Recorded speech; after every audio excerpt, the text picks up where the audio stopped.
What's up, everybody? It's Soren Baker here on Unique Access Entertainment. As always, please hit that subscribe button. As y'all know, it's right down there and it's free. That enables us to keep coming to you guys as often as possible with as many interviews as possible. So please hit that subscribe button, like our content, share it, talk about it, be about it, each one, teach one. We appreciate your guys' support and your help in getting us this far. Now, today, we have the honor and privilege of being joined by a man who's putting out a lot of very interesting and, in my opinion, very entertaining and great music that has some very, very thoughtful stuff. So I'm very excited to talk to him, Mr. Tom MacDonald. Thank you for coming through, sir. What's up, brother? Thanks for having me, man. Yeah, I'm really excited. And you just put out the new song, Dear Slim. So we're going to talk a lot about that here at the top before we get to some of your other material. Cool. So with Dear Slim, you bought the NFT from Eminem. How did that idea come to you to be like, hey, I'm going to buy this NFT and then make a song out of it? Honestly, bro, like it was just one of those weird things, like where everything kind of comes together in a moment and the light bulb goes off. Like we've been really getting into NFTs over the last couple months and just playing around with crypto and getting wallets and exploring the space and entertaining the idea of maybe doing some NFTs of our own.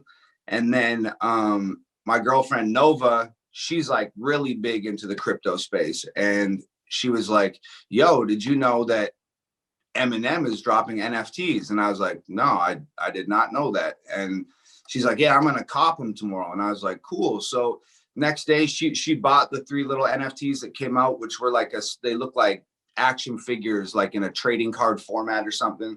And I was like, wow, that's like really dope. And then I'd read an article about it that said that he was selling a one-of-one, that a beat was attached to it. And honestly, it was just a fleeting thought. It went away. And then I went to go work out the other morning and it hit me like a truck, bro. I just grabbed my weights on the rack and I yanked them off the rack. And then all of a sudden it was just like a message from the universe. It just like went into my brain and it was like, yo, if you get that one-of-one NFT, not only do you have like the dopest collectible ever, but you'll be in possession of an Eminem beat.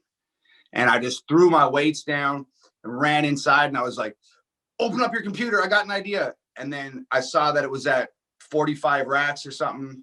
I put 46 down, got outbid immediately. I had to call the bank and get my daily spending limit bumped up to like 100K. And then they said, you only have 15 transactions for the day. So I knew I couldn't sit on there and bid back and forth with people all day because my 15 transactions are going to burn up in 5 minutes. So I waited and waited and waited till there was 15 seconds left on the clock. And I threw 100 racks at it, which went to a good cause. And I got something really cool out of it. And that's how it happened, bro.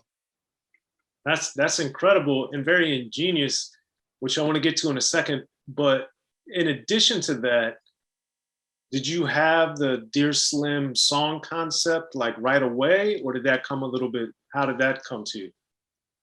Dude, like first of all, like Eminem's the reason I started rapping as a kid.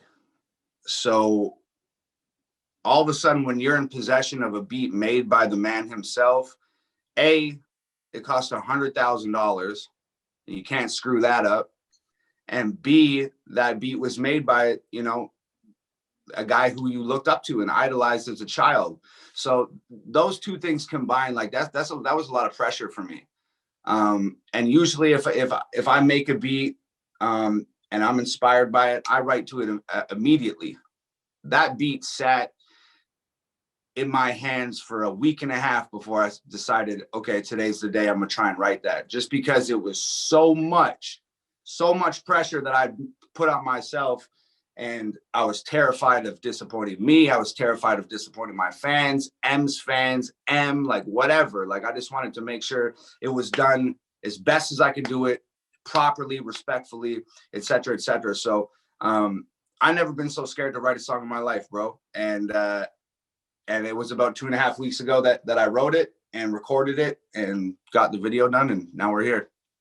That's incredible. Now because your videos are very striking typically, as a big fan of Stan and the Marshall Mathers LP myself, I was very intrigued when I started watching Dear Slim that you're playing off the Stan video, which is, you know, an iconic video in so many levels. So Right. what, in addition to all the Eminem and that pressure, what made you want to add that pressure to kind of play off the Stan video? I mean, like that's one of the most iconic videos probably of all time across all genres. It just is. And you know, arguably like one of the greatest pieces of art that M ever created. And I mean, just the whole concept of Stan and like, what is that? Like, it's obsessed fans, super fans, kids that dyed their hair to look like him, kids that wanted to be him, whatever, whatever. Like, I was that when I was 13 years old, you know? When I was 13, 14, like, that was me, bro. That was a lot of kids in the 90s. So to me, it was just like the beat, the NFT beat was called Stan's Revenge. So it just seemed like a volley from M. It felt like he just like set it up for somebody to do something like that. So I went out and bought the same Monte Carlo that Stan had. It was black. I sanded the whole thing down, painted it that powder blue like it was in the Stan video. If you notice, when I'm sitting on the hood of that car in the warehouse, it's pouring water out the doors and down the window, and I'm soaking wet, because to me it was sort of like the continuation of Stan. And if Stan didn't drive off that bridge, or if Stan survived, who would that super fan have turned into? Right. And that's me. Well, I think that's the amazing thing about it, you know, with Kim, with Stan, with Bonnie and Clyde 97, that he had in different ways connected these dots, both musically, but then in his personal life that we saw going on in the chaos. And I actually wrote and produced the Marshall Mathers LP Best Albums for VH1, and I interviewed him for it. No kidding. If people saw that, you might have seen it back in the day. It was on VH1, but it was like a behind the music on the album. So I know so much about this album, and I interviewed him about it and talked to him about it at length. Eminem, that is, of course. But I wanted to get from you the as a fan of his and as somebody that followed him and was a stan, did that give you any kind of throwbacks, or did it make you think back to your childhood or younger, before you even started professionally rapping, when you were writing it? Did you have any? Oh man, bro, like I mean, this is the first time in 20 years my hair's been this color, bro. Like, I felt like a kid again, like buying that box of bleach and bleaching my hair in the bathroom and stuff. It was super nostalgic feeling. And like, just like, it was kind of surreal, bro. Like sitting inside like Stan's room and like sitting on top of that car and like just having the beat, like the whole thing like conjured up like so many memories of me being a kid. Like that's where like a lot of that song came from, when I was talking about being bullied and what I was like in school. And like, yeah, it brought me back, bro. Like it was a really crazy experience. Well, I also liked like a lot of your material, that you put a lot of personal stuff, and you talked about how both you and M battled addiction. So kind of like how M wrote the Stan character trying to say how he was like it, you were writing it like Stan too, but making it personal for yourself, not a fictitious thing. So Exactly. as an artist, when you add those type of wrinkles to it, what effect does that have on you artistically? And then your fans, which obviously are a sizable fan base, what do you notice that they say when you add those personal wrinkles?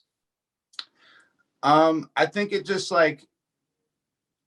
sort of highlights the parallels of maybe pieces of our personal lives and pieces of our professional careers. Whereas a lot of people prior to this video and prior to me making comparisons and stuff like that, I've had people come into me for, you know, the better part of the last couple of years saying that like, man, like you remind me so much of young Eminem. And like, man, I wish M was doing now what you're doing now. Like, this is where I felt he should have went. And whether they're right or wrong, like these are comparisons that people have been making and things that people have been saying to me.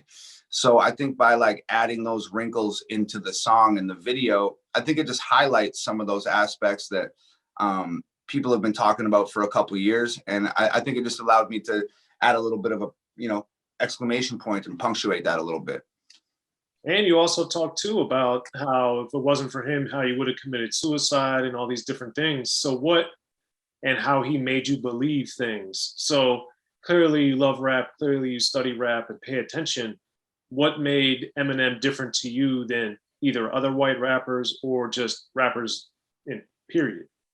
Well, I mean, at that point in time, like, there was no other white rappers. I mean, I'm sure there was like Beastie Boys and stuff like that, but I didn't get into hip hop until probably like mid to late 90s. So like essentially what happened was like I was in a pawn shop with my dad and he gave me $5 and he said, you can buy anything in this pawn shop that you want with this $5.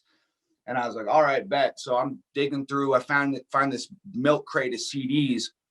I'm digging through it and I find Tupac, All Eyes on Me. And I didn't know who Tupac was not familiar with hip hop at the time. But my whole thing was All Eyes on Me was a 2 CD set and every other CD in the box was 1 CD for $5. So I was like, man, just as a young business person, I guess, I was like, I'm gonna get this double CD set for $5. So that's what I did. And I listened to that Tupac album for probably the next 2 years straight, learned every word, fell in love with hip hop because of that album, period. Like that was the catalyst. That's what broke me into it and made me fall in love. But that being said, as prolific as Tupac was, as amazing as that album was, this is a young little white boy from the suburbs listening to Tupac, a black gangster rapper. And as much as I loved him and loved his music and fell in love with the genre, there's a disconnect there. I can't fully relate to a lot of the things that he's saying and understand the way that he's describing his life and life out there in the world. So when M came along, I was sitting on the back of a yellow school bus. This kid came up to me. He's like, yo, I stole this CD from my older brother. This is crazy. You need to hear this. And I was like, who is it? And he's like, it's Eminem. And I was like, man, what kind of a name is Eminem? Who's that? And he's like, he's a white rapper. And I put on the headphones on my way home from school and listened to it. And it was like at that moment, that disconnect that existed between me and Pac, M bridged that gap. So like,